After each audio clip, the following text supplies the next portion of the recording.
Salam, bonjour. Aujourd'hui, c'est le grand jour. Nous organisons enfin notre grande exposition qui s'intitule Voyage au pays du soleil levant et du matin calme, en référence à la culture japonaise et sud-coréenne. C'est une exposition qui a été réalisée par les élèves du club manga et les documentalistes et qui est l'aboutissement d'un grand travail de 4 mois. Naruto est un ninja du village caché de Konoha. Puis en 1970, nous avons l'essor des jeux vidéo.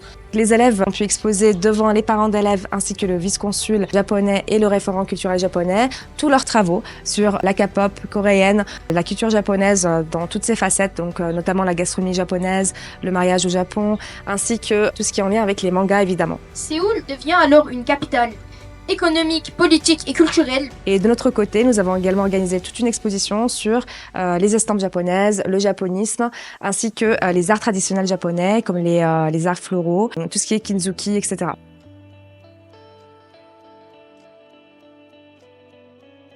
Nous avons clôturé cette exposition par la cérémonie du thé. Donc les élèves ont pu montrer durant cette animation les étapes de la cérémonie de thé japonaise et ça a réellement eu un très bel impact sur le public qui a été enchanté par cette animation. Je vous remercie pour l'accueil si chaleureux.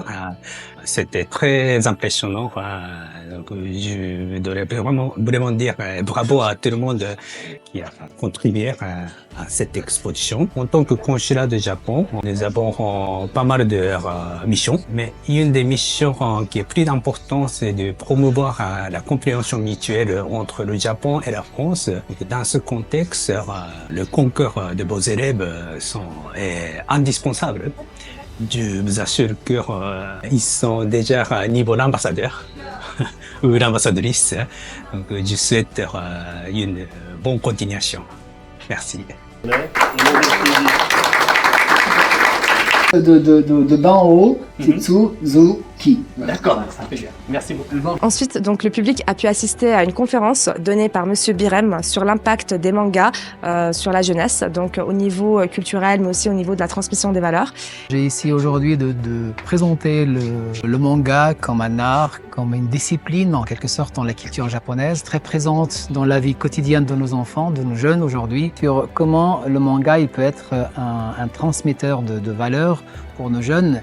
Ce qui reproche aujourd'hui au manga, c'est quelque chose qui les éloigne aux valeurs, mais au contraire, on a expliqué aujourd'hui que ça peut être un canal de communication très efficace avec les jeunes parce qu'ils sont tous intéressés par cet art et j'ai eu le plaisir de partager ça avec les jeunes et avec les parents et j'espère que nous, autant que parents, autant qu'enseignants, on comprendra tous qu'il y a beaucoup de bien dans cette manga, qu'on peut l'exploiter pour accompagner nos enfants.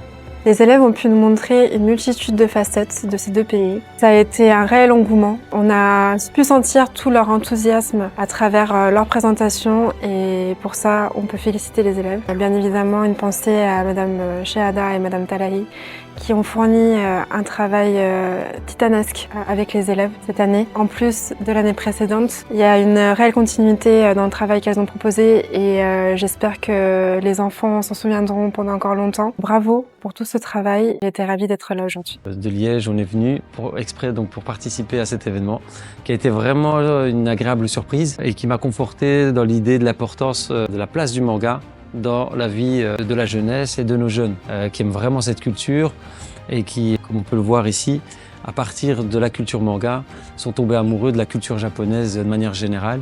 C'est un vecteur exceptionnel pour transmettre les valeurs, la culture et échanger avec les autres. Et je pense que, vu les problématiques et les tensions actuelles, surtout un établissement comme Al-Kindi, qui doit faire face à certaines épreuves, etc., c'est important justement d'occuper le champ de la culture et de faire connaître un petit peu notre culture qui est inconnue du grand public à travers le manga et d'autres choses. Ça permettra un petit peu justement de faire apprécier aux gens nos valeurs et notre éthique. Je remercie vraiment toute l'équipe pour l'accueil. C'était un accueil très très chaleureux. Les différents intervenants, c'était vraiment émouvant. Il y a une cérémonie du thé qui a été faite mais exécutée à la perfection. Et c'était vraiment chouette de pouvoir être là et c'est un honneur pour nous en tant que producteurs de manga de pouvoir participer et d'avoir été invité par Al-Kindi. Nous avons clôturé par un buffet asiatique qui était préparé par l'APEC qu'on remercie énormément pour tout leur travail. Je remercie également très vivement le vice-consul japonais qui s'est déplacé pour nous pour visiter cette exposition, ainsi que les parents d'élèves pour leur soutien. Donc nous espérons qu'avec cette exposition, vous avez pu avoir un aperçu de la richesse et de la complexité de la culture japonaise et sud-coréenne.